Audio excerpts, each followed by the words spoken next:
Hello everyone, my name is Gufran Chaudhary and in this video we are going to start AMU BLLB 2023 second part. In previous video we have completed till the question number 20 and in this video we are going to start from the question number 21. So in today's class the first question is abstract noun of king. King का हमें abstract noun बताना है. King भी वैसे एक noun है लेकिन इसकी हमें abstract form बतानी है.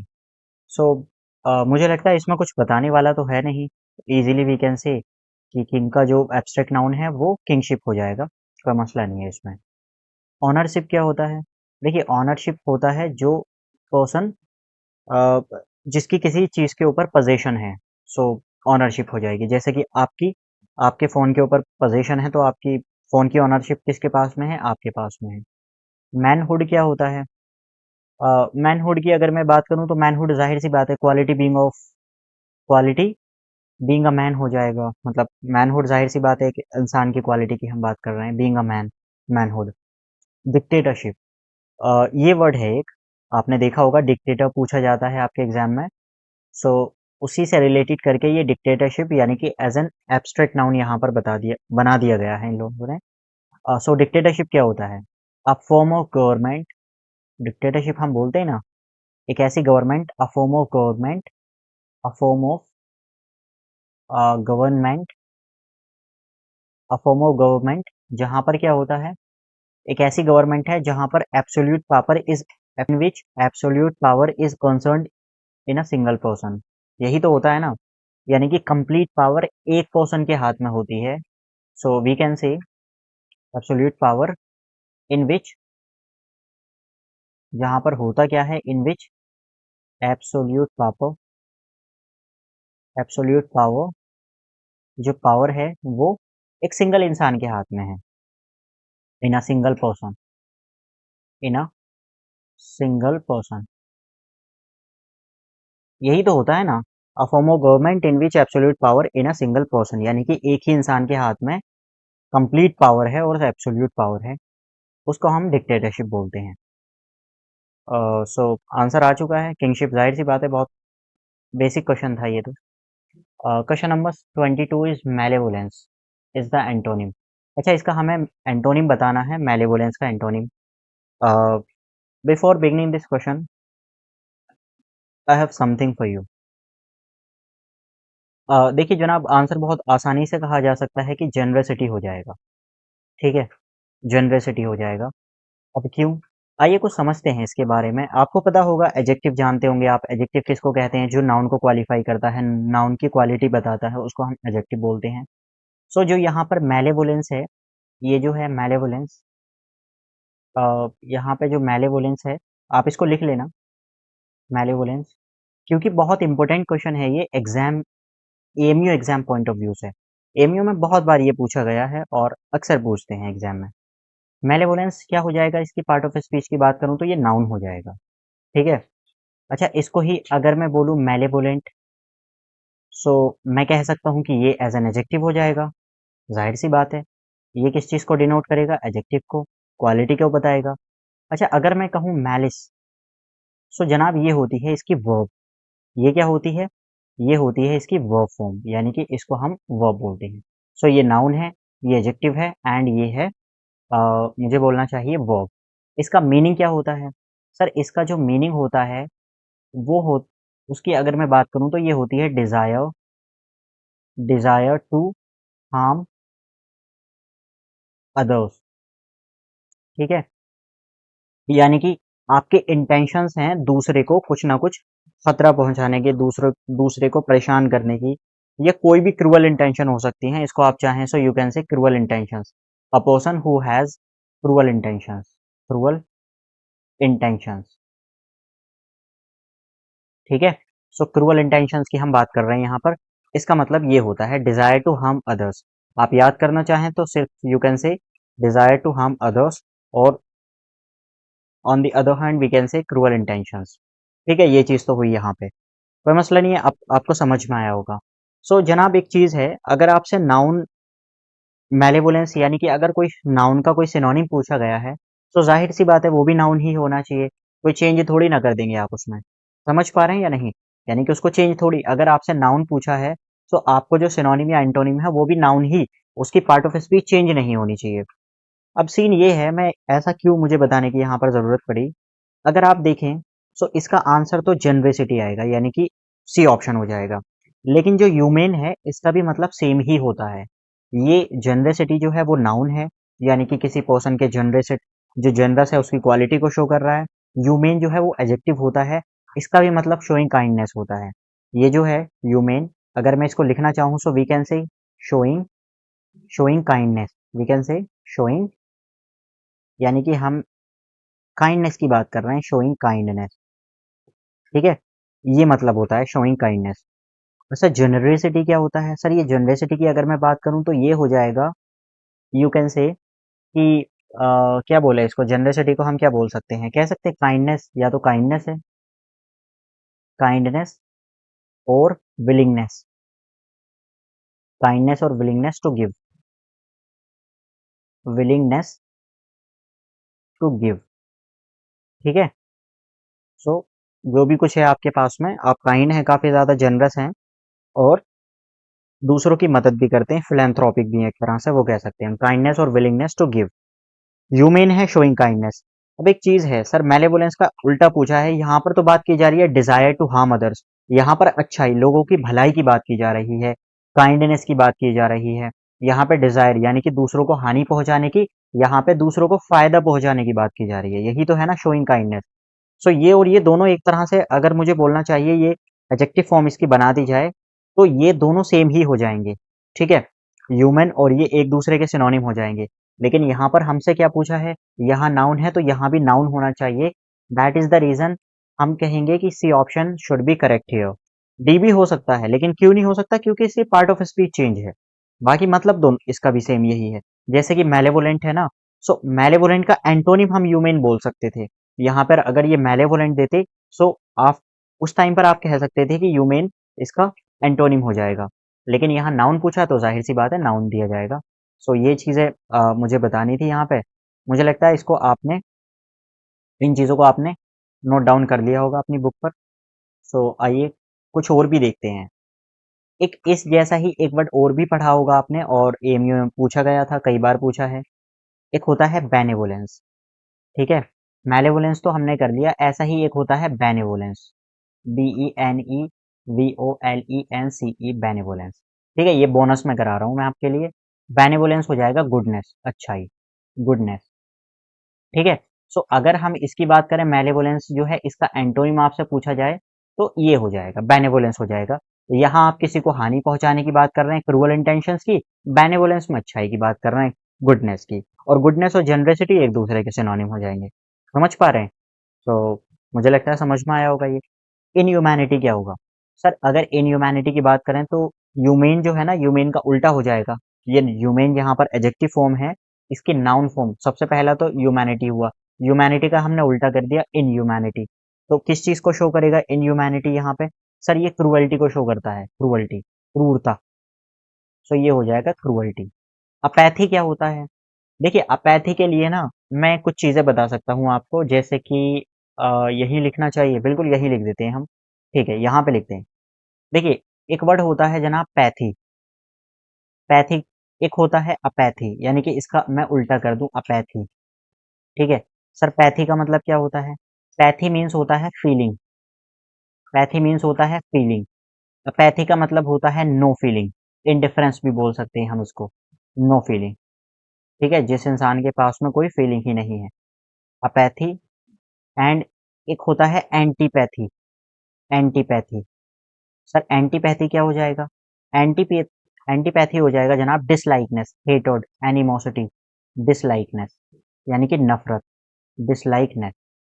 ठीक है, सो यहाँ फीलिंग की बात कर रहे हैं, पैथी हो जाएगा नो फीलिंग, एंटीपैथी हो जाएगा डिसलाइकनेस, और इसको हम हेटेड, रिपग्नेंस, बहुत सारे सिनोनिम्स है, रिपग्नेंस बोलिए आप इसको, एनिमोसिटी बोलिए आप इसको, कुछ भी हम बोल सकते हैं, यानी कि नफरत की बात की जा रही है यहाँ पर, ऐसी नफरत जो मोहब्बत में चेंज ही नहीं हो सकती।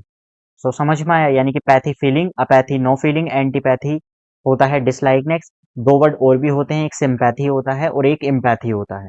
दोनों का डिफरेंस, दोनों में सटल डिफरेंस होता है। दोनों का अपना एक कॉन्टेक्स्ट होता है, बाकी एक दूसरे के सिनोनिम होते हैं, वो खुद कर लेना, यहाँ पर स्पेस नहीं है, वरना मैं यहाँ करा देता दोनों में डिफरेंस भी। सिंपैथी और एम्पैथी में क्या डिफरेंस होता है, ये आपका काम है, थोड़ा सा आप भी करना।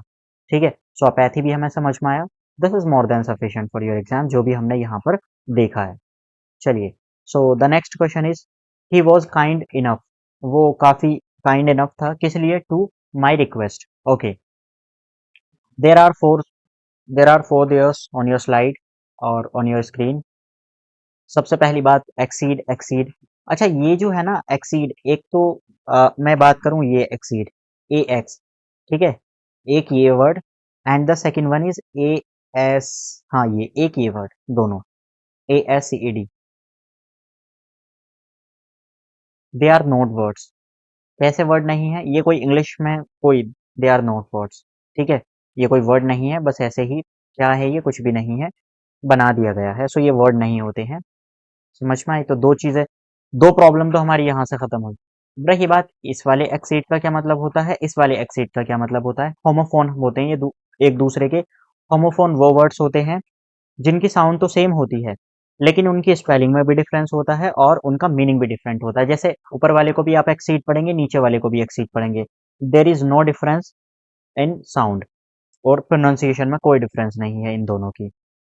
जनाब, ऊपर वाला जो एक्सीड होता है, ये नीचे वाला जो एक्सीड है, इसका मतलब होता है, इट मीन्स अग्री, यानी कि सहमत हो जाना, अग्री किस चीज पर, agree to a request, agree to a request, किसी की कोई रिक्वेस्ट है उस पर आपको सहमति जाहिर कर देना, या फिर डिमांड पर। ठीक है, सो ये हो जाएगा अग्री, यानी कि अग्री हो जाना किस चीज पर, किसी की कोई रिक्वेस्ट है, किसी से आपसे कोई कोई रिक्वेस्ट कर रहा है कि यार चलो ना मेरे साथ चलो, तो आप उस पर क्या होते हैं, सहमति जताते हैं अपनी, आप एक्सेप्ट कर लेते हैं, उसको हम बोलते हैं एक्सीड।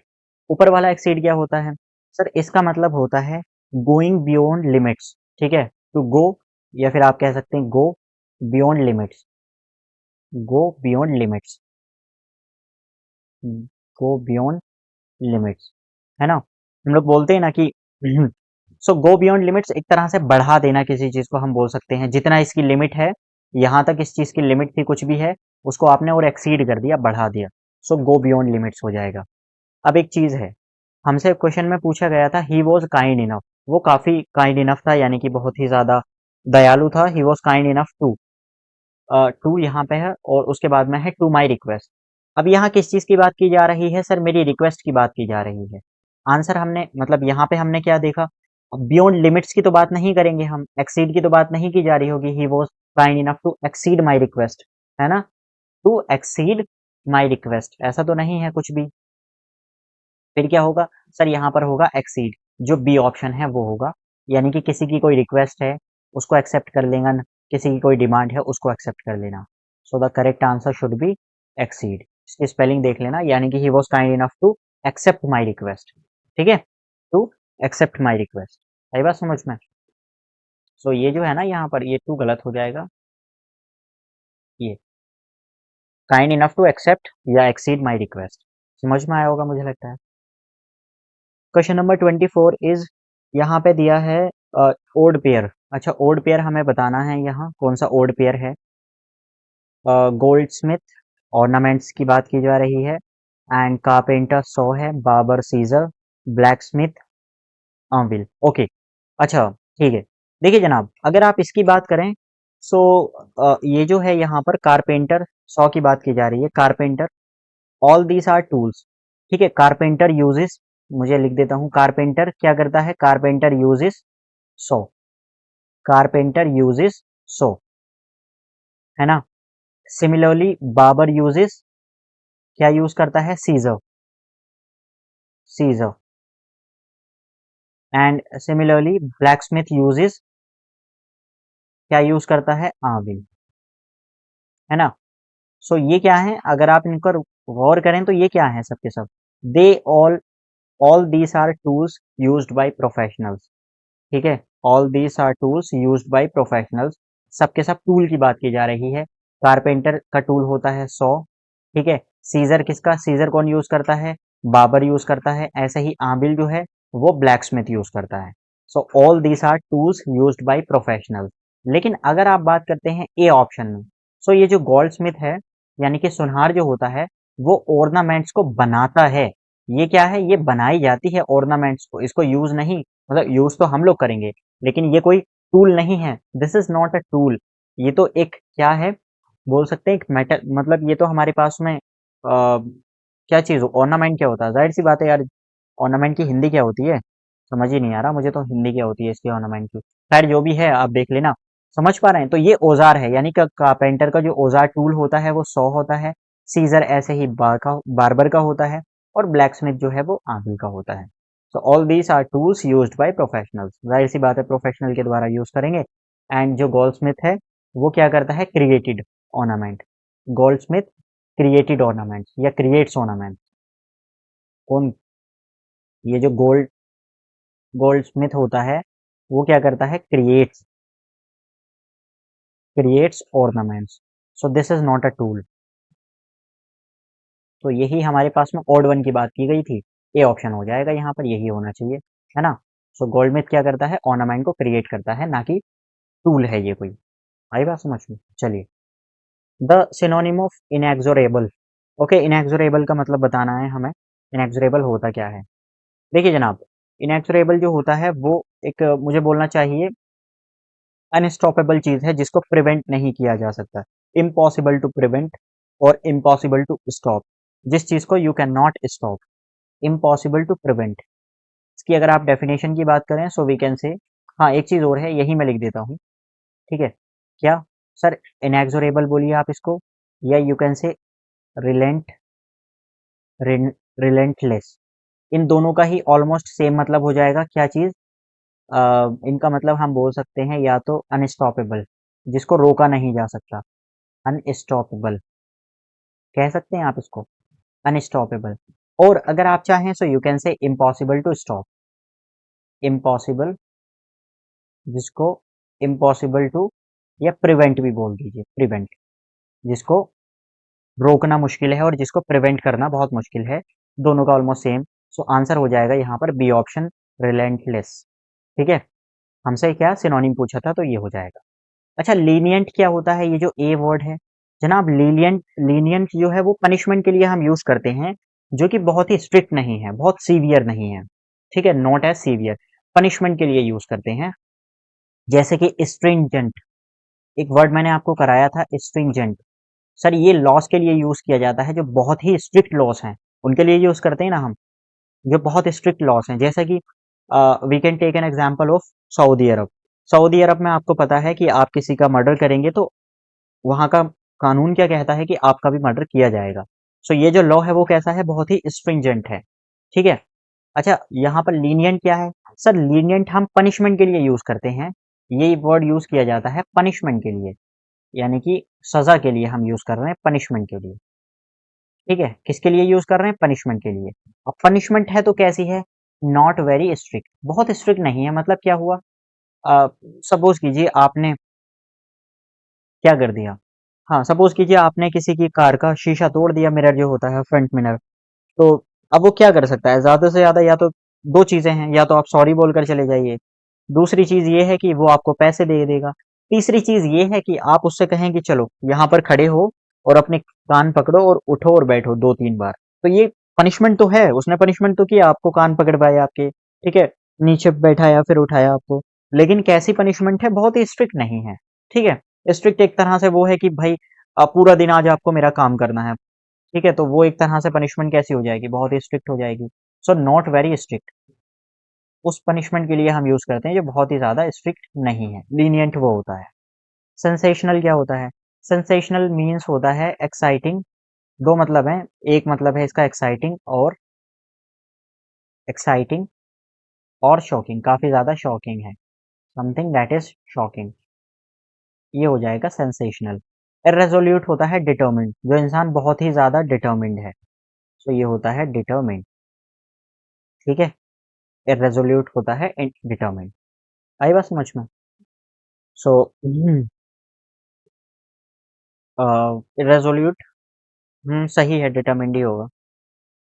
चलिए, the antonym of conflict, conflict का हमें एंटोनिम बताना है।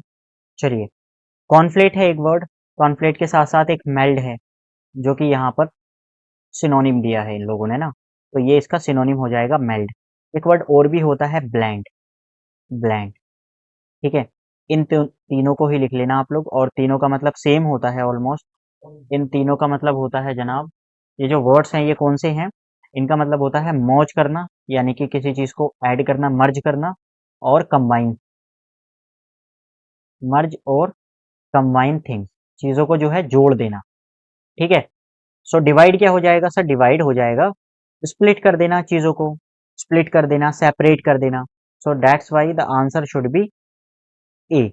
डिवाइड की हम बात कर रहे हैं यहाँ पर, मैनेज कोई मतलब ही नहीं है, अग्री कोई मतलब नहीं है, और ये इसका सिनोनिम होता है, तो ये भी नहीं हो जाएगा। तीन लिख लेना, ये एक दूसरे के सिनोनिम है। कॉन्फ्लेट की बात करें, मेल्ड की या ब्लेंड की, इनका मतलब होता है मर्ज करना या फिर कंबाइन करना, दो चीजों को एक चीज बना देना, ठीक है, दो चीजों को एक चीज में कंबाइन कर देना। सो डिवाइड क्या हो जाएगा, उल्टा, यानी कि स्प्लिट कर देना या फिर सेपरेट कर देना चीज को।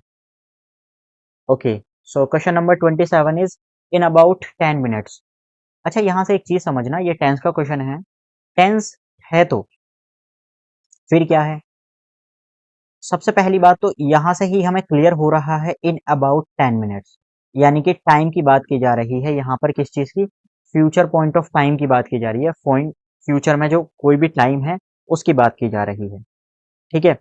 और कैसे हम समझे, इन अबाउट 10 मिनट्स, यानी कि 10 मिनट की बात कर रहे हैं ना हम यहाँ पर, इन अबाउट 10 मिनट्स, और ये किस चीज को, इन अबाउट किस चीज को डिनोट कर रहा है यहाँ पर, फ्यूचर पॉइंट इन टाइम में। इन टाइम में क्या है, ये फ्यूचर की हम बात कर रहे हैं यहाँ पर। अच्छा, फ्यूचर है तो ठीक है, हमें समझ में आता है कि फ्यूचर टेंस का हम यूज करेंगे यहाँ पर। ओके, फ्यूचर टेंस का तो हम यूज करेंगे, लेकिन एक चीज और भी है। आपने पढ़ा होगा कि जो परफेक्ट टाइम होता है, यानी कि कोई भी जो टाइम का हम यूज करते हैं, ठीक है, टाइम से पहले हमारे पास में सेंटेंस क्या होना चाहिए, परफेक्ट होना चाहिए, परफेक्ट। अब वो परफेक्ट कोई सा भी हो सकता है, प्रेजेंट परफेक्ट हो सकता है, पास्ट परफेक्ट हो सकता है, फ्यूचर परफेक्ट हो सकता है। सो 3 घंटे ना एक टाइम है, परफेक्ट टाइम है, यानी कि 3 आवर्स की हम बात कर रहे हैं। ये तो श्योरिटी है कि इससे पहले हम किस चीज का यूज करेंगे, टाइम का यूज करेंगे, यानी कि परफेक्ट टाइम का। So will be use, studying नहीं हो सकता, ये कॉन्टिन्यूअस को शो करेगा, परफेक्ट को शो नहीं करेगा। हैव बीन स्टडीज पैसिव बना दिया जाएगा, ये भी परफेक्ट को शो नहीं कर रहा है। हैव स्टडीड हो सकता था, लेकिन हैव बीन स्टडीड नहीं होगा, क्योंकि ये पैसिव की बात कर रहा है, प्रेजेंट परफेक्ट के पैसिव की बात की जा रही है पहले वाले सेंटेंस में। हैव स्टडीड हो सकता है, विल हैव बीन स्टडिंग ये भी हो सकता है। अब क्या है सर, देखिए ये भी पॉसिबल है, ठीक है। टेंस में आपने पढ़ा होगा कि जो टाइम होता है, टाइम से पहले प्रेजेंट परफेक्ट भी आप लगा सकते हैं, और प्रेजेंट परफेक्ट कॉन्टिन्यूस भी लगा सकते हैं, कि मैं 10 मिनट से काम कर रहा हूँ। फ्यूचर में क्या बात की जा रही है, in about 10 minutes we will have been studying for about 3 hours, है ना। हम 3 घंटे के लिए क्या कर रहे होंगे, 3 घंटे से पढ़ रहे होंगे, यानी कि विद इन 10 मिनट्स, 10 मिनट के अंदर अंदर हम क्या है, we will have been studying for about 3 hours. I think that's enough. तो मुझे लगता है कि यानी कि आने वाले 10 मिनट में, 10 मिनट के बाद में हम क्या करेंगे, कम से कम 3 घंटे के लिए पढ़ रहे होंगे, और मुझे लगता है वो काफी है। तो इस वजह से यहाँ पर जो है वो हैव स्टडीड भी नहीं आएगा, ये प्रेजेंट परफेक्ट को शो करेगा, लेकिन हमें फ्यूचर की बात करनी है, किसकी, कि फॉर अबाउट, लगभग 3 घंटे के लिए। और यहाँ पर क्या था, यानी कि आने वाले 10 मिनट में हम क्या करेंगे, we will have been studying for about 3 hours. तो मुझे लगता है कि ये काफी है, यानी कि 3 घंटे हम पढ़ रहे होंगे, और 3 घंटे पढ़ना इज इनफ, काफी है ये। सो इस वजह से the correct option should be B यहाँ पे। सही बात समझ में। चलिए, question number 28 is I can see that there is a, मैं देख सकता हूँ, क्या देख सकता हूँ, कि there is a of chips, chips हैं, शैल आई गेट सम मोर, है ना, मैं कुछ ले लूं, यही तो बात कर रहे हैं।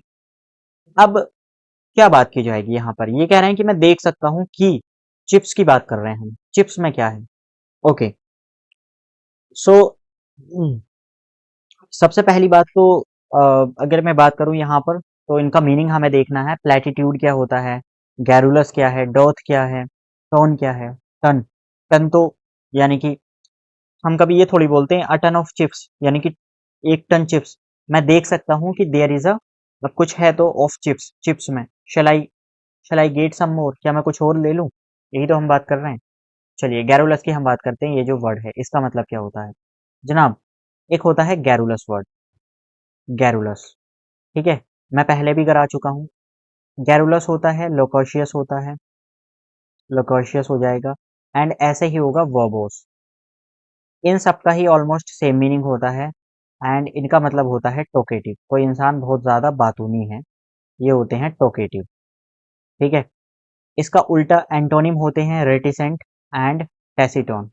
एक तो आप बात करते सकते हैं रेटिसेंट की, और दूसरी आप बात कर सकते हैं टैसिटोन की, टैसिटोन, ठीक है। सो ये क्या हो जाएगा सर? ये एंटोनिम है। सो वी कैन से कि ये नॉट टोकेटिव, यानी कि जो बहुत चुप रहना पसंद करता है, ज्यादा बोलना पसंद नहीं कर सकता, बोलना पसंद नहीं करता है, उसको हम लोग बोलते हैं टैसिटन और रेटिसेंट। तो ये हो जाएंगे नॉट टोकेटिव, टोकेटिव एंड नॉट टोकेटिव, सही है। सर बातों की तो बात नहीं कर रहे हैं हम, यहाँ पर कहते हैं कि I can see that there is a, बातों बातों की हम बात कर रहे हैं, बिल्कुल भी नहीं है। सो गैरुलस नहीं हो सकता। अच्छा डर्थ क्या होता है?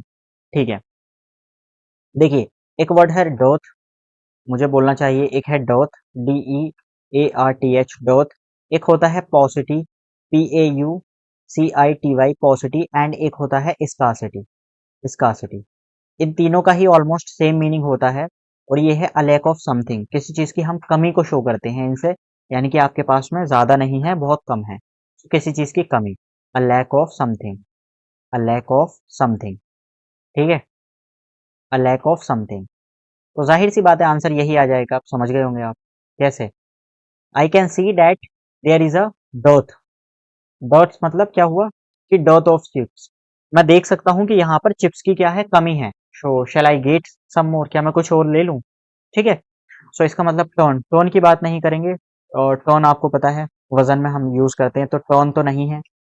डर्थ यानी कि हाँ कमी है, चिप्स की कमी है। सो ये कह रहे हैं कि मैं देख सकता हूँ कि यहाँ पर चिप्स की कमी है। सो शैल आई गेट सम मोर, क्या मैं कुछ ले लूँ? आई बात समझ में? डर्थ, पोसिटी एंड स्कार्सिटी, इन सब का मतलब होता है a lack of something. Sir ये प्लेटिट्यूड क्या होता है? What does it mean? Platitude का मतलब क्या होता है जनाब? प्लेटिट्यूड होता है अ डल और ओवर यूज्ड रिमार्क की हम बात कर रहे होते हैं, अ डल और ओवर यूज्ड रिमार्क। कैसे? जैसे वी कैन से एक चीज कहते हैं ना हम, everything happens for a reason, everything happens for a reason. तो ये क्या है? ये एक प्लेटिट्यूड बोल सकते हैं। सो वी कैन से कि कहना, saying everything happens for a reason in every situation, क्या बोलें, इज जस्ट अ प्लेटिट्यूड, ये तो कह सकते हैं हम। कहना कि everything happens for a reason in every situation is just a platitude, यानी कि हर सिचुएशन में कह देना कि हर जो भी चीज होती है वो किसी रीजन से होती है, it will be just a platitude, यानी कि एक ऐसा डल और ओवर यूज्ड रिमार्क है जो हर कहीं चिपका दिया जाता है, चाहे उस सिचुएशन में वहां पर ये फिट हो रही हो ये चीज या नहीं हो रही हो, लेकिन हर चीज में हम कहते हैं ना कि जो भी होता है अच्छे के लिए होता है, ये भी एक क्या होगा? प्लेटिट्यूड ही होगा। जो भी होता है अच्छे के लिए होता है। तो ऐसा थोड़ी ना, आप कोई इंसान था, है ना, और वो ट्रेन की पटरी के पास में खड़ा था, प्लेटफॉर्म पर खड़ा था, पीछे से कोई पर्सन आया, उसने धक्का दे दिया और ट्रेन उसके ऊपर चढ़ गई, तो ये भी अच्छे के लिए हुआ। हाँ, यानी कि उसका मरना, वो प्लेटफॉर्म पर उसको फेंक दिया गया है, तो ये भी अच्छे के लिए हुआ है क्या ये? तो यही चीज हो जाएगी कि जो भी होता है अच्छे के लिए होता है, हर जगह चिपका देते हैं हम। That is that is called platitude, यानी कि एक ऐसा डल और ओवर यूज्ड रिमार्क जो हर कहीं चिपका दिया जाता है। The next question is, someone who travels and visits a lot of different countries is called. One word substitution है, और हमें बताना है कि जो इंसान डिफरेंट कंट्रीज में विजिट करता है उसको क्या कहते हैं। देखिए एथलीट कौन होता है? एथलीट तो गेम से रिलेटेड है ना, एथलीट वर्ड जो है। सो ये तो हो नहीं सकता, है ना। एथलीट होता कौन है? Athlete is related to sports and physical fitness, यही तो होता है। सो कह सकते हैं हम, ये तो हो नहीं सकता क्योंकि ये related to sports and physical fitness. Cosmologist कौन होता है? अच्छा, कॉस्मोलॉजिस्ट पढ़ने से पहले मुझे लगता है ना, देखिए, हमें ये चीजें करनी चाहिए, जैसे कि कॉस्मोलॉजी, कॉस्मोलॉजी, कॉस्मोलॉजी क्या होता है? कॉस्मोलॉजी होता है स्टडी ऑफ यूनिवर्स। सो जो इंसान इसको स्टडी करता है उसको हम कॉस्मोलॉजिस्ट बोल सकते हैं, है ना। ये हम पर्सन के लिए यूज करेंगे, सो कॉस्मोलॉजी हम क्यों ना हमें उस टर्म का ही पता हो जहां से इसका ओरिजिन है। सो कॉस्मोलॉजी हो जाएगा, यानी कि we can say study of universe. किस चीज की स्टडी? यूनिवर्स की। यूनिवर्स। सो जो कॉस्मोलॉजिस्ट है वो ये पर्सन होगा जो इसकी स्टडी करता है। ठीक है, कर लेना इसको, आपके एग्जाम में काफी अच्छे से पूछा जाता है, इसका काफी अच्छा वेटेज है। मैसोचिस्ट कौन होता है? मैसोचिस्ट पहले भी आया था शायद ये एग्जाम में आपके। मैसोचिस्ट पर्सन होता है, या ये वो लोग हैं, they get pleasure they get they get pleasure from pain, या इन्फ्लिक्ट पेन। ठीक है, they get pleasure from pain मतलब क्या हुआ? समझ नहीं आया। देखिए, मैसोचिस्ट वो लोग हैं जो दूसरे को तकलीफ, जिनको जितना भी वो दूसरे को परेशान, जितना तकलीफ करेंगे फिजिकली मेंटली, उतना उनको मजा आता है। कुछ लोगों को देखा होगा ना आपने, दूसरे को जितना टॉर्चर करेंगे, टॉर्चर करने में मजा आता है। सो ये बहुत ही खतरनाक एक मेडिकल टर्म बोलिए, न्यूरोसिस है दिमाग का, या फिर कुछ लोग ऐसे हैं जो दूसरे को जितना प्रताड़ित करेंगे उनको उतना ही प्लेजर आता है। ठीक है, उसको हम मैसोचिस्ट बोलते हैं। They get pleasure from pain, यानी कि दूसरे को, सपोज वी कैन से, मान लीजिए किसी के क्या है, कोई किसी के एक्सीडेंट हो गया। ठीक है, सो एक्सीडेंट से क्या है, उसको मजा आ रहा है। जैसे कि आपने सुना होगा ना, इंटरनेट है, इंटरनेट पर डार्क वेब है। डार्क वेब पे क्या मिलेगा आपको, कि कोई भी पर्सन बैठा है, उसका हाथ काट दिया, उसके फिंगर्स काट रहे हैं, छोटा उसको फिंगर्स को उसके पीस कर दिए, कान काट लिए किसी के, है ना, किसी की नाक ही काट दी। सो ये क्या है, जितना वो तड़पेगा तरसेगा ना जितना इंसान, उसको ही उतना मजा आएगा उनको। वो जो मेंटालिटी है उसको हम मैसोचिस्ट बोलते हैं। दूसरे को तकलीफ देने में जो फील कुछ लोग हैं ऐसे, वो होते हैं ये मैसोचिस्ट। जेट सेटर क्यों हो जाएगा? जाहिर सी बात है, जेट सेटर ही पर्सन होता है जो इंसान, ये होता है कौन? जो इंसान हु फ्रीक्वेंटली ट्रेवल्स, हु जो बार बार, who frequently travels who frequently travels to different countries, business के पर्पस से या घूमने के पर्पस से, उस चीज को हम जेट सेटर बोलते हैं, यानी कि उस पर्सन को। ठीक है, COUNTRIAS। चलिए, ये क्वेश्चन भी हो गया। Question number 30 is the synonym of abrogate. Abrogate का हमें सिनोनिम बताना है। जनाब, ये वर्ड ना मुझे बोलना चाहिए जितना इम्पोर्टेंट है, जितना भी मैं इसको बोलूं कम ही कम है, जितना एम्फेसाइज इस पर किया जाए। कैसे? एमयू ने भर भर कर, हर साल का इनका ड्रामा है, हर साल पूछते हैं ये वर्ड, या इसके आसपास के भाई बहन पूछ लेंगे। कैसे? हर साल का ड्रामा है इनका। ये ड्रामा क्या है, जाहिर सी बात है यार, you are preparing for law entrance exam, so law से रिलेटेड ही तो चीजें पूछेंगे ना आपकी, आगे चलकर आप यही वर्ड्स पढ़ने वाले हैं। तो मैं कुछ सिनोनिम करा देता हूँ। आसपास के सब इनका ऑलमोस्ट सेम ही मीनिंग है। और कोई एग्रीमेंट को खत्म करने के लिए यूज किया जाता है, तो कोई प्राइवेट कॉन्ट्रैक्ट को खत्म करने के लिए, या किसी कोई वर्ड का प्रैक्टिस को यूज करने के लिए, प्रैक्टिस को खत्म करने के लिए यूज किया जाता है। कोई मान लीजिए आपका डिवोर्स हो रहा है, तो उसके लिए खत्म करने के लिए, क्योंकि शादी भी एक अग्रीमेंट होता है ना, तो वो भी अग्रीमेंट को तोड़ने के लिए यूज किया जाता है। आइए कुछ वर्ड्स का मीनिंग देखते हैं हम। सबके सब सिनोनिम है एक दूसरे के, कोई भी कॉन्टेक्स्ट डिफरेंट है, सटल डिफरेंस है मीनिंग में, लेकिन यूज किए जा सकते हैं। ऐसा भी नहीं है इंटरचेंजेबली यूज करेंगे आप इनको, लेकिन कर सकते हैं हम इनको।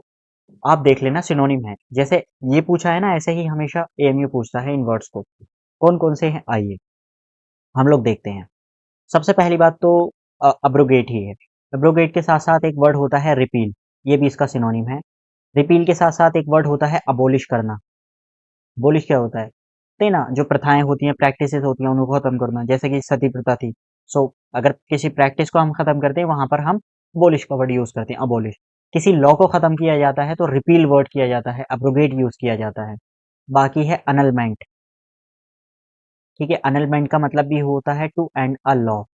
अनलमेंट, नलिफिकेशन, या हम इसको नलिफाई पढ़ सकते हैं क्योंकि वर्ब है ये। इसका मतलब भी होता है टू एंड अ लॉ। एक वर्ड होता है रिसिंड, इसका मतलब भी होता है टू एंड अ लॉ। एक वर्ड होता है रिवोक करना, इसका भी मतलब होता है टू एंड अ लॉ।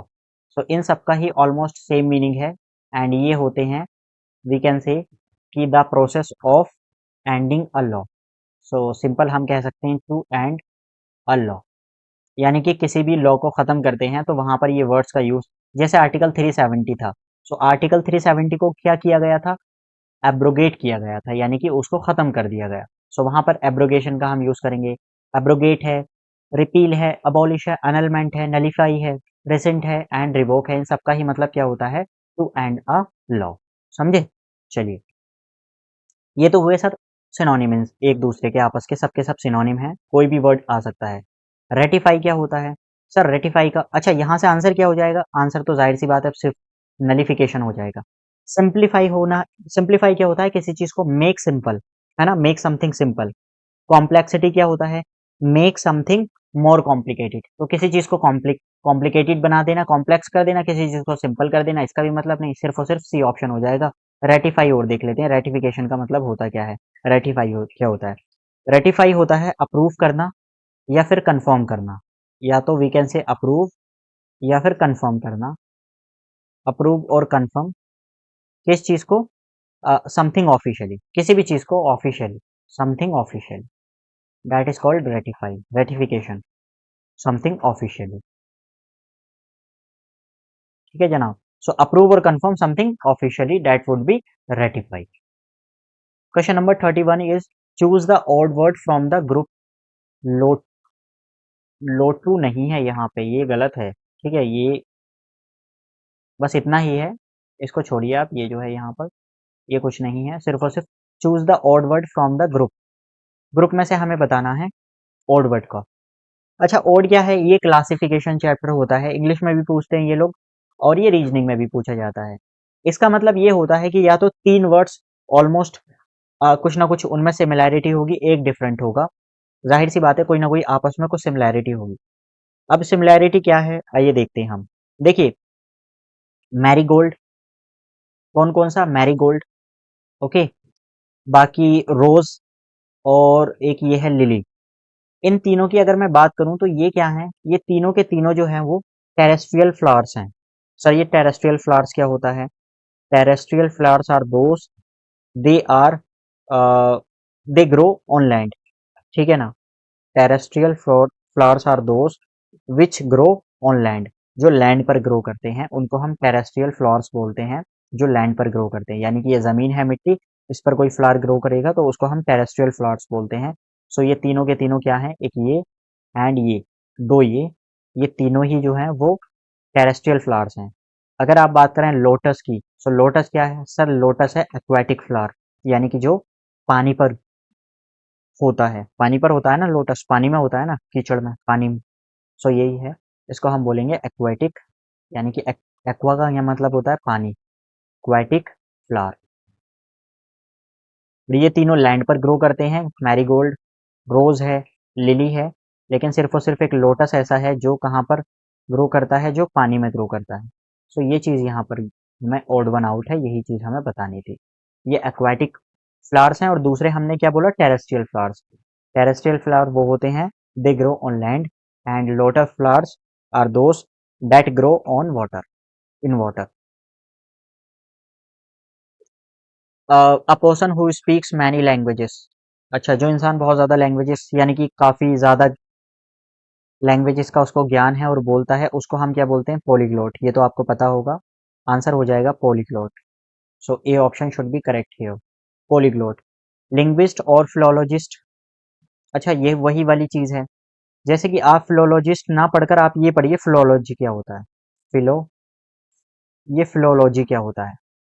तो जाहिर सी बात है, जो फिलोलॉजी एक स्टडी की बात कर रहे होंगे हम, ये जो पर्सन है, ये फिलोलॉजिस्ट कौन हो जाएगा? वो पर्सन है जो इस स्टडी को कर रहा है। ऐसे ही लिंग्विस्ट, सो लिंग्विस्टिक्स एक नाउन होता है, यानी कि एक लैंग्वेज की बात कर रहे हैं हम। जो लिंग्विस्ट होगा उस लैंग्वेज को लर्न करने वाला पर्सन हो जाएगा वो। सही बात समझ में? तो जैसे टीचिंग है, टीचिंग एक स्किल है, यानी कि टीचिंग क्या है? एक प्रोसेस है। टीचर कौन होता है? उसको पढ़ाने वाला, उसको हम टीचर बोलते हैं। ऐसे ही ये है। सो काफ़ी बार आपके एग्जाम में ये क्वेश्चन पूछा है इन लोगों ने, और फिलोलॉजी जो है, स्टडी ऑफ, बीए में कई बार पूछा जाता है। आप लोग बोल रहे हैं ना कि बीए के सर पेपर सॉल्व कराइए, कई बार पूछा है फिलोलॉजी क्या होता है। सो फिलोलॉजी स्टडी ऑफ लैंग्वेजेस होता है, एंड लिंग्विस्टिक्स भी स्टडी ऑफ लैंग्वेजेस होता है। मुझे लगता है आप कंफ्यूज होंगे, आइए मैं यहाँ पर बताता हूँ कुछ चीज़ें हैं। देखिए जनाब, there are two words in English language, यहाँ पे करते हैं हम लोग इसको, यहाँ पे करते हैं, एक नया पेज लेते हैं इसके लिए, एंड इट शुड बी। हाँ यार, वही बात है कि मेरी आवाज़ हो सकता है आपको एनर्जी नज़र नहीं आ रही होगी ज़्यादा, क्योंकि रोज़ा है और आपको पता है क्या ही हाल होता है रोज़े में। 2-3 बजे का टाइम है, इस टाइम हम वीडियो को रिकॉर्ड कर रहे हैं। समझदार हैं आप क्या चल रहा है। अब तो मार्च भी आ गई है, अच्छे से गर्मी पड़ रही है। तो 2 वर्ड्स हैं इन इंग्लिश में, देयर आर 2 वर्ड्स। एक है लिंग्विस्टिक, लिंग लिंग्विस्टिक्स, लिंग्विस्टिक्स होता है, एस भी लगा होता है इसमें, इसका ख्याल रखना आप।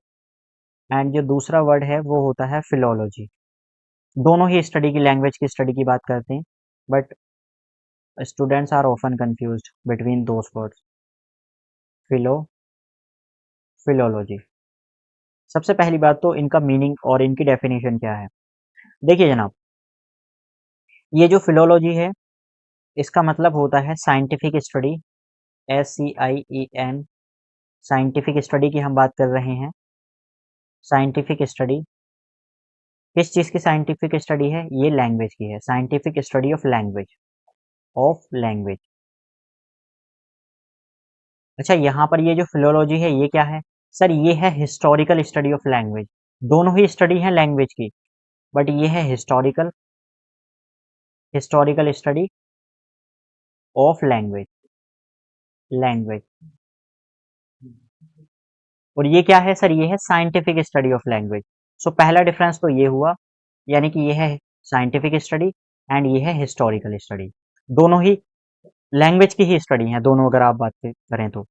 अच्छा, यहाँ अगर आप चाहें तो ये भी और कर सकते हैं, एक्स्ट्रा चीज जो हो जाएगी यहाँ पे आप बोल सकते हैं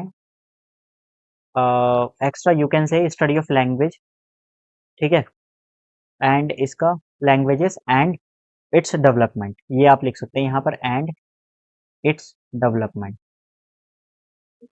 डेवलपमेंट, ठीक है। चलिए सर, डिफरेंस क्या है दोनों में? समझ नहीं आया दोनों का डिफरेंस हमें। देखिए डिफरेंस ये होता है जनाब, अगर मैं डिफरेंस की बात करूं तो यहाँ जो आप फोकस करते हैं, यहाँ पर हम स्टडी ऑफ, यानी कि लैंग्वेज की स्टडी तो कर रहे हैं, बट किस चीज की? उसके फोनेटिक्स की, यानी कि उसके फोनेटिक्स की, कैसे किसी वर्ड को बोला जाता है, कैसे किसी की प्रोनाउंसिएशन होती है, क्या साउंड है किसी वर्ड की। सो यहाँ पे हम बात करते हैं फोनेटिक्स की, ओके। दूसरी ग्रामर की, है ना, हम यहाँ पर ग्रामर की स्टडी कर रहे होते हैं कि ग्रामर कैसे कैसे किसी चीज को बनाया गया, ग्रामर कैसे आई वहां पर। दूसरी सिंटैक्स की आप बात करते हैं यहाँ पर। सो ये कुछ चीजें हैं जो स्टडी ऑफ लैंग्वेज में हम बात करते हैं, लिंग्विस्टिक की। सर फिलोलॉजी में क्या होता है? फिलोलॉजी भी स्टडी ही है, लेकिन उसके किस चीज की? ओरिजिन की, कि किसी भी भाषा अपने एग्जिस्टेंस में कैसे आई थी, ये सबसे पहले इन लोगों ने कैसे इसको यूज किया था। सो इसके ओरिजिन की हम बात करते हैं यहाँ पर। और एक चीज हम ऊपर लिखवा चुके हैं, डेवलपमेंट, कैसे किसी भाषा बदलती है, चेंज होती है। जैसे कि अंग्रेजी है, आप अंग्रेजी 1717 16th सेंचुरी की, 17th सेंचुरी की आप अंग्रेजी देखो, 18th सेंचुरी की इंग्लिश देखो, और आप अब की देखो 21st सेंचुरी की, बहुत ज्यादा डिफरेंस आपको नजर आएगा कैसे डेवलपमेंट हुआ है लैंग्वेज में, है ना। जैसे अम्पटीन है, एक वर्ड होता है अम्पटीन।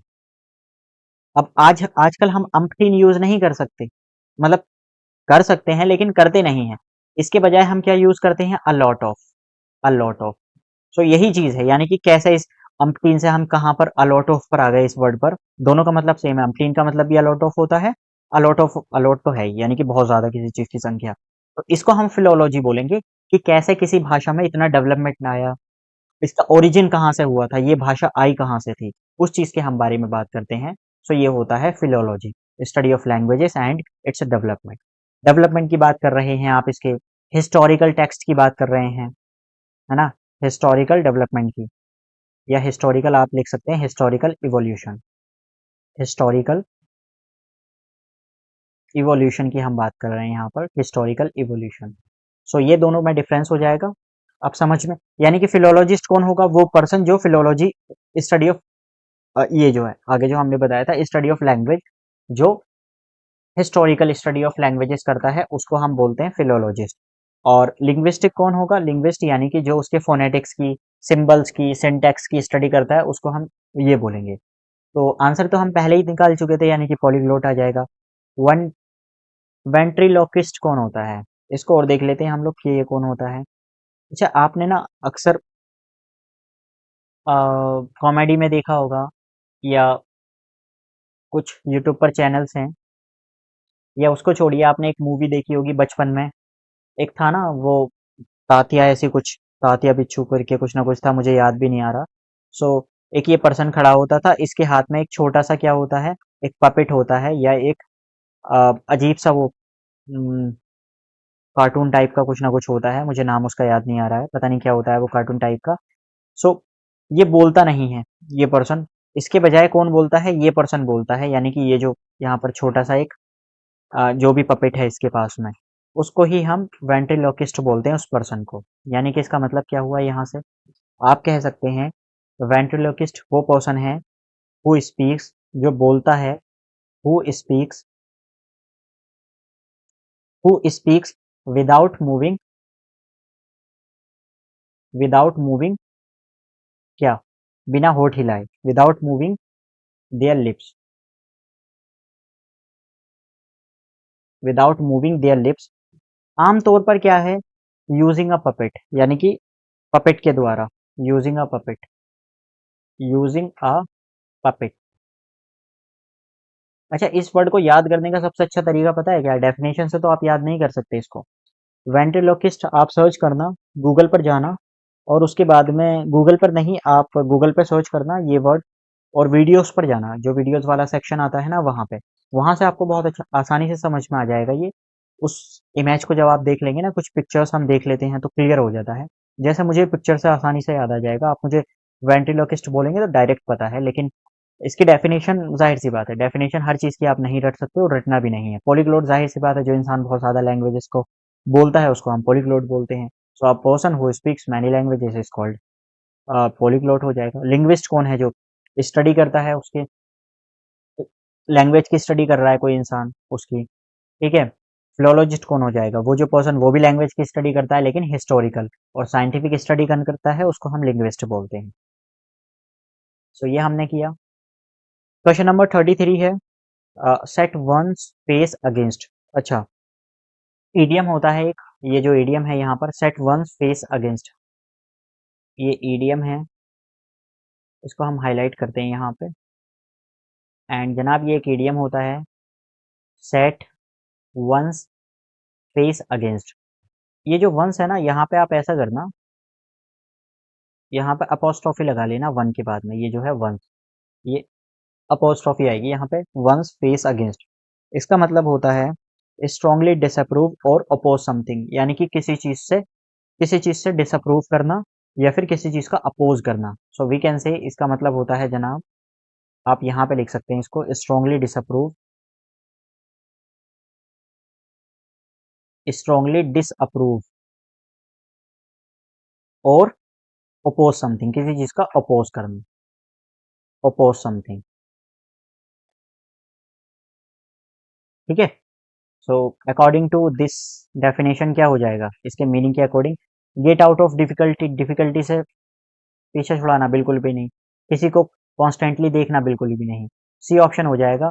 बी डिटर्मिन्ड, यानी कि डिटरमाइन रहना, नॉट टू डू समथिंग, है ना, यानी कि कुछ हमें ना करने के लिए। सो यही एक तरह से जज बाय अपीयरेंस, अपीयरेंस से जज नहीं करना, सिर्फ और सिर्फ ये हो जाएगा, be determined not to do something, यानी कि डिसअप्रूव करना, किसी चीज से अपोज करना कि भाई मैं तो नहीं करूंगा, है ना, आप में हिम्मत है तो आप मुझसे करवा कर दिखाओ, मैं तो नहीं करने वाला हूँ, ये चीज हो जाएगी। आई बात समझ में, यानी कि स्ट्रांगली डिसअप्रूव और अपोज समथिंग। मुझे लगता है कि ये क्लियर हुआ हो। तो ये तो मतलब होता है इसका, ये मीनिंग है, और इसके अकॉर्डिंग हमारे पास में आंसर जो है वो ये आ जाए। ठीक है जनाब, चलिए। क्वेश्चन नंबर 34 है, the meaning of the idiom be the devil's advocate.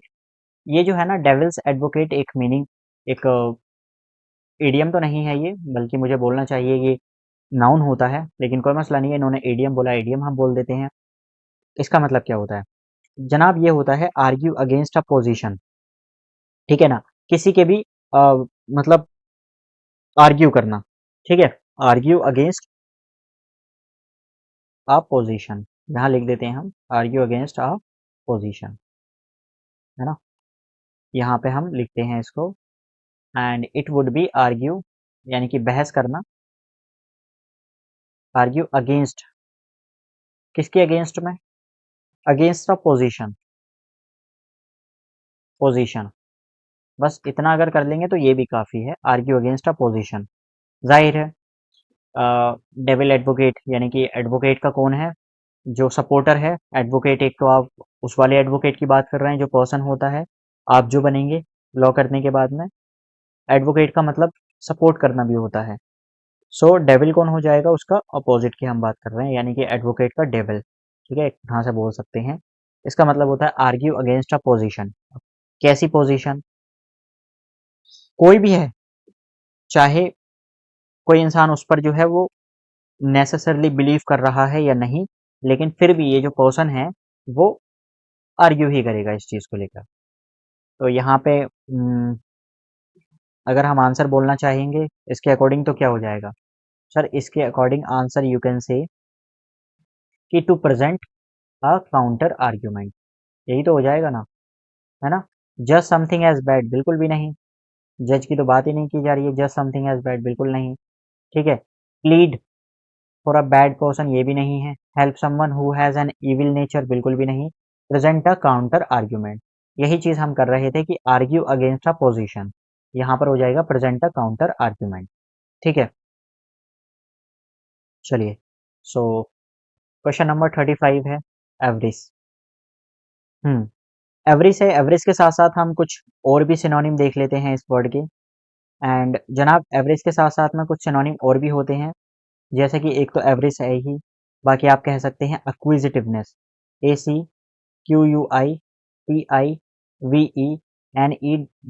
एक्विजिटिवनेस, क्यूपीडीटी, क्यूपीडीटी, है ना। एक वर्ड और होता है प्लियोनेक्सिया, प्लियोनेक्सिया, इन सब का ही ऑलमोस्ट सेम मतलब है, और इनका मतलब होता है ग्रीड, यानी कि लालच, या कोई इंसान बहुत ही ज़्यादा पजेशन, यानी कि उसको पजेस करने की बहुत ही लालच है, चीज़ों को इकट्ठा करने की, या सिंपल आप इसको लालची बोलिए, ज़्यादा पाने की बहुत ज़्यादा चाहत होती है तो वो भी एक्विजिटिवनेस है।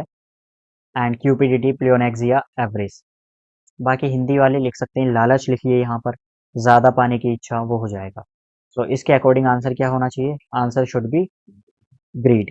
जनरसिटी तो यही है जो अभी पीछे हमने बताया था, जनरस होने की जो, यानी कि जनरसिटी क्या होती है, पीछे हम बताया था, देख लीजिए यहाँ पे, ठीक है, यहाँ से समझ में आ जाएगा। एएमयू का वो शुरू से रहा है, रिपीट करने का तो कैसे भी करके वो रिपीट करना ही है उनको, जैसे ये है ना जनरसिटी यहाँ पे, ठीक है। तो ऑप्शन अगर हमें पता है तो आसानी से, वही जनरसिटी क्या होती है, काइंडनेस होता है, कोई इंसान जनरस है। सो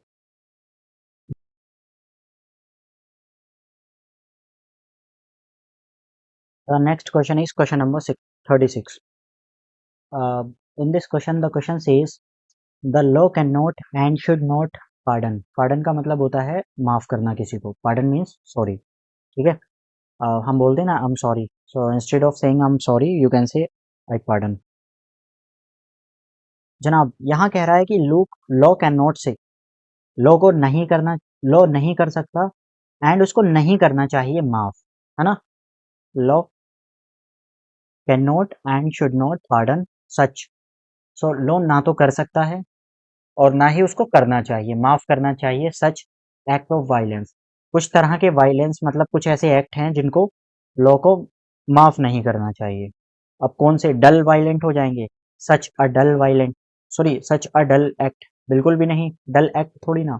डल एक्ट का मतलब क्या होता है, डल एक्ट मतलब, डल का मतलब क्या होता है यहाँ पे, व्हाट डज इट मीन। डल का मतलब जानते हैं ना, लैकिंग एक्साइटमेंट की हम बात कर रहे होते हैं।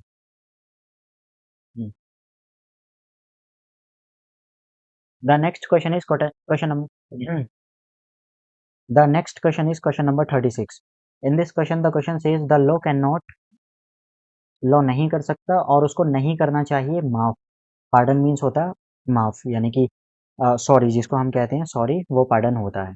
सच एक्ट ऑफ वायलेंस, कुछ तरह के ऐसे वायलेंस हैं, कुछ ऐसे एक्ट ऑफ वायलेंस हैं जिसको लॉ को माफ नहीं करना चाहिए, किस तरह के, वो हमें बताना है। डल, व्हाट डज इट मीन, डल मतलब होता है लैकिंग एक्साइटमेंट, ठीक है। कोई डल चीज़ क्या होती है, जो कि इंटरेस्टिंग नहीं है, और इंटरेस्टिंग नहीं तो हम बोल सकते हैं लैकिंग एक्साइटमेंट, है ना? जिसमें एक्साइटमेंट ना हो या फिर कोई चीज़ इंटरेस्टिंग ना हो, उसको ही हम डल बोलते हैं, लैकिंग एक्साइटमेंट। तो यहाँ पे हम कह सकते हैं लैकिंग एक्साइटमेंट, ठीक है? ये हो जाएगा लैकिंग एक्साइटमेंट। कॉशियस क्या होता है? कॉशियस होता है बहुत ही केयरफुल, वेरी केयरफुल, इसको बोलते हैं हम वेरी केयरफुल। लेविश होता है जनाब, लेविश का मतलब होता है बहुत ही ज़्यादा खर्च करने वाला इंसान, खर्चीला, spending money recklessly, spending money, spending money यानी कि फिजूल खर्च करना, स्पेंडिंग मनी। फिलहाल मैं इतना ही लिख रहा हूँ, फिजूल खर्च की हम बात कर रहे हैं, हिंदी में आप याद रखना।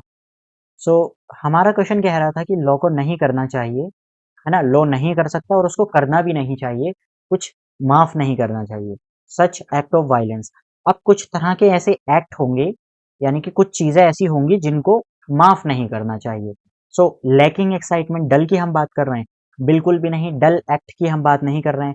कॉशियस एक्ट की, बहुत केयरफुल एक्ट की हम बात कर रहे हैं, इसकी भी नहीं कर रहे हैं, बहुत केयरफुल की। लेविश यानी कि जो बहुत ही खर्चीले एक्ट होते हैं, उनकी हम बात कर रहे हैं, बिल्कुल भी नहीं। सो देखिए, D cannot be the answer, C cannot be the answer, A cannot be the answer. Then what is the remaining? Remaining is only C. So we can say can be C can be the answer of this question. C का मतलब क्या होता है? फ्लैग्रेंट क्या होता है?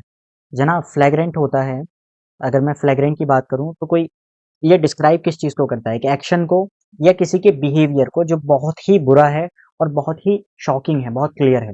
जैसे कि वी कैन से फ्लैग्रेंट डिस्क्राइब्स एक एक्शन है, फ्लैग्रेंट एन एक्शन किस चीज को डिस्क्राइब करता है? एक एक्शन को, एन एक्शन, या फिर किसी का बिहेवियर, और समवंस बिहेवियर,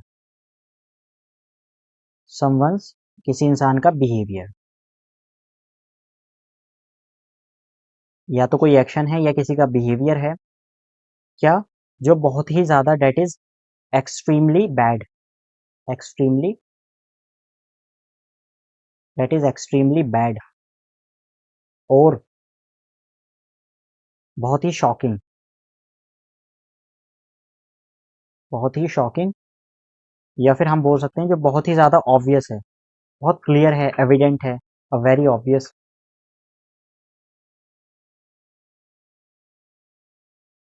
अ वेरी,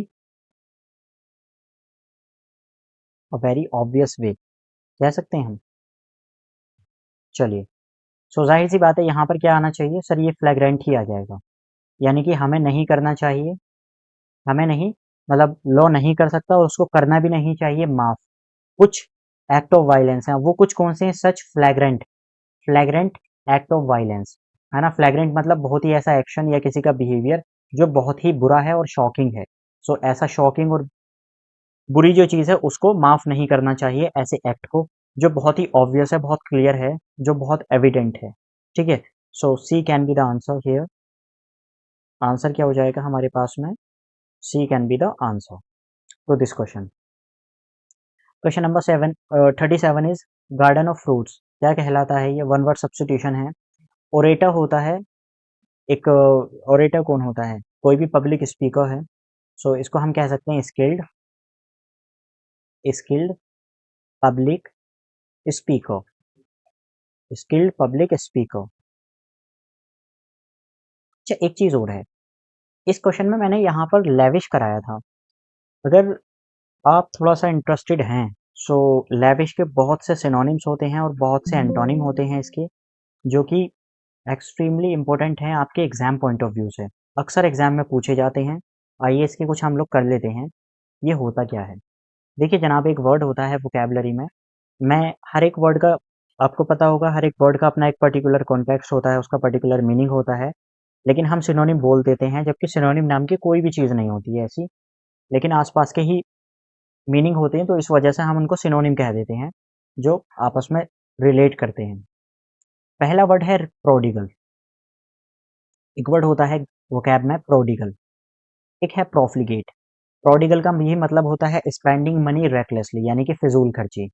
प्रोफ्लिगेट का भी मतलब होता है फिजूल खर्ची, प्रोफ्लिगेट।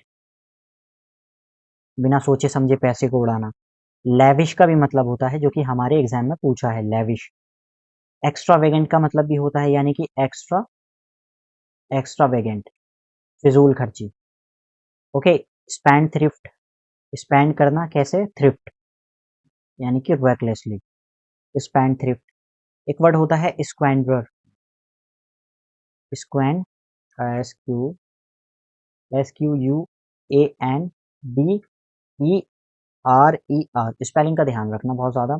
एंड एक होता है अनथ्रिफ्टी, ये हो जाएगा अनथ्रिफ्टी। अगर मैं इन सब की बात करूं तो इन सब का ऑलमोस्ट सेम मीनिंग होता है, and it means spending money, spending money, spending money कैसे, रेकलेसली, रेकलेसली यानी कि बिना सोचे समझे। ठीक है। हिंदी में लिख लेना आप लोग इसको फिजूल खर्ची, फिजूल खर्च करना, ये हिंदी वाले लिख लेना। तो सर कुछ ऐसे लोग भी तो होंगे ना जो फिजूल खर्ची ना करते हों, बहुत समझदारी से, बहुत प्रूडेंटली पैसे को खर्च करते हों।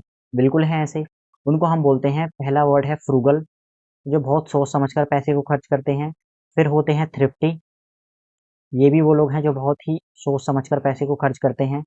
फिर इसका आ जाएगा scrimping, frugal, thrifty, scrimping, scrim, frugal, thrifty, scrimping, niggardly,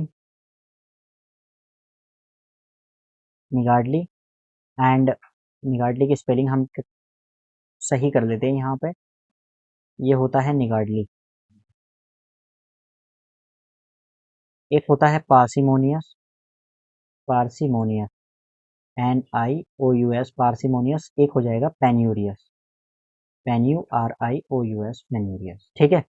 सो ये क्या है सर, ये सबके सब एंटोनिम हो जाएंगे इसके। तो यहाँ पे जो स्पेंडिंग मनी रेकलेसली है, यानी कि फिजूल खर्ची करना, ये हो जाएगा बहुत ही समझदारी से पैसे को खर्च करना। तो ये सबके सब इसके एंटोनिम्स हो जाएंगे। ये आप लिख लेना इसका, स्पेंडिंग मनी प्रूडेंटली, या फिर समझदारी से पैसे को खर्च करना। ठीक है। चलिए, सो क्वेश्चन नंबर 37 देख रहे थे। यहाँ पे पूछा था गार्डन ऑफ फ्रूट्स, यानी कि स्किल्ड पब्लिक स्पीकर होता है ओरेटर। लॉन तो आपको पता ही है, कोई गार्डन का जो जहाँ पर बगीचा होता है उसको लॉन बोलते हैं, ये नहीं हो सकता। ऑर्चर्ड ही होता है। बाकी ग्रूव, ग्रूव का ऐसा करना, ग्रूव को आप लोग search on Google, search on Google, इसको गूगल पे सर्च कीजिए और इमेजेस में जाइए, वहाँ पे आपको समझ में आ जाएगा इसकी मीनिंग क्या है। इमेज पे, इमेज से देखकर क्लियर हो जाएगा, सो इसको रटने की भी ज़रूरत नहीं पड़ेगी। ऑर्चर्ड क्या होता है, ऑर्चर्ड ही होता है गार्डन ऑफ फ्रूट्स, या इसको हम ये भी कह सकते हैं गार्डन है, या फिर एक ऐसा एरिया है, या तो गार्डन है या एन एरिया, और एन एरिया ऐसा एरिया जहाँ पे वेयर, हम बोल सकते हैं इसको where fruit, where fruit, where fruit trees are grown, जहाँ फ्रूट ट्री जो है वो ग्रोन होते हैं। So C can be the answer, जाहिर सी बात है सी आंसर हो जाएगा। क्वेश्चन नंबर 38 है, find out the correct answer for D jure. D jure का मतलब क्या होता है, ये है एक Latin, D jure is a Latin phrase and it means, ये जो डी ज्योर है, it's a Latin phrase that means by law और अकॉर्डिंग टू लॉ। इसका मतलब होता है बाय लॉ, या तो बाय लॉ, लॉ के द्वारा, या अकॉर्डिंग टू लॉ। ठीक है। De jure is a Latin phrase, it means by law और अकॉर्डिंग टू लॉ। ठीक है, बाय लॉ और according to law, according, according to law. ठीक है जनाब, ये हो जाएगा। अच्छा, इसको कैसे आपने पॉलिटी में पढ़ा होगा, एक डी ज्योर होता है, एक डी फैक्टो होता है। दो पोस्ट होती हैं, एक डी ज्योर एंड एक होता है de facto. So de jure हम देख चुके हैं, इसका मतलब होता है बाय लॉ, और we can say according to law. ठीक है। ये एक लैटिन फ्रेज है जो कि रिफर करती है लीगली रिकॉग्नाइज्ड, कोई चीज़ जो लीगली रिकॉग्नाइज्ड है। जैसे कि हम कह सकते हैं कोई चीज़ जो भी लीगली रिकॉग्नाइज्ड है। So we can take an example, हम अपना ही ले लेते हैं। मान लीजिए गुफरान सर, हम बोल सकते हैं Gufran sir is, Gufran sir is the de jure, Gufran sir is the de jure owner of Aleeq foundation, of Aleeq, and यहाँ पे फाउंडेशन आ जाएगा। सो गुफरान सर कौन है? डी जियोर है, यानी कि डी जियोर ओनर है। ठीक है, यहाँ हम बोल सकते हैं इसको कैसे हैं, डी जियोर ओनर है, मतलब ओनर है तो कैसे हैं, डी जियोर, यानी कि जो लीगली है, लीगली ओनर है। ठीक है, जो कि रिफर्स करता है कोई भी चीज जो लीगली ऑर्गेनाइज्ड है, रीऑर्गेनाइज्ड है। सो ये हो जाएगा, समझ सकते हैं यहाँ से इसके मतलब according to this question what should be the answer. Answer हम बोल सकते हैं यहाँ पे अकॉर्डिंग टू लॉ, बिल्कुल सही बात है, पहला वाला ही हो जाएगा, A can be the correct. According to subject बिल्कुल नहीं, अकॉर्डिंग टू गवर्नमेंट ये भी नहीं, अकॉर्डिंग टू एक्ट ये भी नहीं, सिर्फ और सिर्फ बाई लॉ या फिर अकॉर्डिंग टू लॉ, जो कि लीगली रिकॉग्नाइज्ड है कोई चीज। क्वेश्चन नंबर 39 है, ही कट हिज फिंगर, उसने कट किया हिज फिंगर। अच्छा, एक टर्म है यहाँ पे, और टर्म क्या मुझे बोलना चाहिए कि प्रपोजिशन होती है। प्रपोजिशन कौन सी है? दो प्रपोजिशंस हैं जनाब। एक प्रपोजिशन है बाई वर्सेस विद, ठीक है, बाई वर्सेस विद, दो का हमें मीनिंग देखना है और इनका यूजेस देखना है। देखिए, by is used before the doer, by का जो यूज करते हैं हमेशा डूअर से पहले हम यूज करते हैं, जो कि किसी की भी करने वाले, जो भी कोई एक्शन हो रहा है उसका, किसी भी एक्शन का कोई ना कोई डूअर होता है। सो उस एक्शन को जो कर रहा है उससे पहले हम लगाते हैं बाई। ठीक है, जैसे कि मैं कह सकता हूँ यहाँ पर by is used before the doer, यानी कि काम को जो करने वाला है उससे पहले हम बाई का यूज करते हैं। विद इज यूज्ड, विद का यूज किया जाता है, with is used before before the instrument, कोई भी टूल है, कोई भी एक ऐसा इंस्ट्रूमेंट है, कोई भी इंस्ट्रूमेंट है ना, इंस्ट्रूमेंट, इंस्ट्रूमेंट। सो विद का जो यूज करते हैं बिफोर, विद का हम यूज करते हैं बिफोर द इंस्ट्रूमेंट, किसी भी इंस्ट्रूमेंट से पहले, किसी भी टूल से पहले। बाई का यूज किसी भी डूअर को, जो काम को करने वाला है, कोई एक्शन को करने वाला है, डूअर होता है, उससे पहले हम बाई का यूज करते हैं। विद किसी भी इंस्ट्रूमेंट से पहले हम यूज करते हैं। ठीक है, सो जैसे कि हम कह सकते हैं, we can take an example, the book, कोई भी एक किताब है, the book, the book was written, the book was written by Gufran, with नहीं आएगा यहाँ पे, क्या आएगा? बाई गुफरान। तो ये जो बुक है ना, बुक जो है वो लिखी गई थी, बुक जो है वो लिखी गई है किसके द्वारा? गुफरान के द्वारा। सो इसका डूअर कौन है, काम को करने वाला कौन है? सर इसको काम को करने वाला है गुफरान, जो किताब लिखी है वो किसने लिखी है? गुफरान ने। तो बाई जो है वो कहाँ यूज करते हैं हम? By is used before the doer, इस डूअर से पहले हम क्या यूज करेंगे? इस काम को करने वाले से पहले बाई का यूज करेंगे, विद का हम यूज नहीं करेंगे। ऐसे ही हम सिमिलरली हम कह सकते हैं कि विद का कहाँ पे यूज करते हैं? किसी भी इंस्ट्रूमेंट से पहले, जहां पर भी इंस्ट्रूमेंट की बात आती है उससे पहले। हम कह सकते हैं आई कट द पेपर, मैंने कट किए पेपर को, इसके साथ में विद सीजर्स, बाई सीजर्स नहीं, विद सीजर्स, विद सीजर्स, ना कि बाई सीजर्स। ठीक है, सो ये क्या है? सीजर क्या है सर? सीजर है एक इंस्ट्रूमेंट। ठीक है, या आप इसको बोल सकते हैं जो किसी भी एक्शन को परफॉर्म करती है कोई चीज, ये परफॉर्म कर रही है, डूअर नहीं है इस एक्शन को, इस एक्शन को, काम को करने वाला तो मैं ही हूं, आई है यहाँ पे। सो जो सीजर है वो क्या कर रही है? इस एक्शन को परफॉर्म कर रही है, इस एक्शन को।